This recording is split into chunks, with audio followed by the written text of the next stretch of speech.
Lorsque vous êtes enceinte, lorsqu'on est enceinte, le centre de gravité est propulsé vers l'avant. Vous avez une masse due à la croissance de votre bébé au niveau de l'avant, au niveau de votre ventre, qui est vers l'avant. Donc votre centre de gravité bouge un peu plus vers l'avant.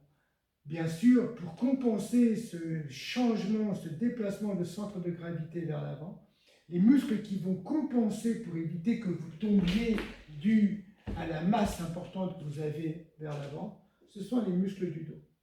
Bien sûr, les muscles du dos, comme ils vont se contracter, d'accord, c'est un peu comme un arc dont le fil est hyper contracté, va arquer encore plus le morceau de bois qui lui sert d'arc.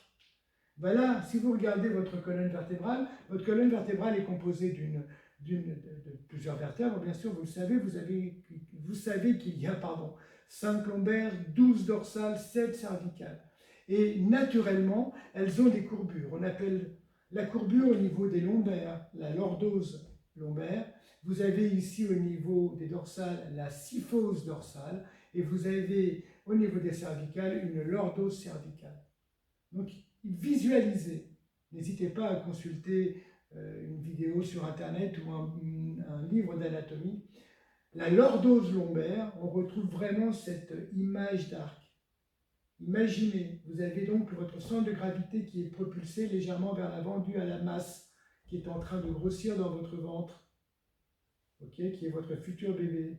Pour éviter que vous tombiez vers l'avant, vous avez les muscles du dos qui sont encore plus contractés. D'accord? Et vous avez à l'intérieur votre lordose lombaire. Il est clair que les muscles vont se contracter encore plus. Ça va accentuer la lordose lombaire. La lordose lombaire va venir donc appuyer, écraser un peu plus les disques intervertébraux sur leur face, sur leur partie postérieure. Donc c'est pour ça que vous avez souvent des douleurs de dos.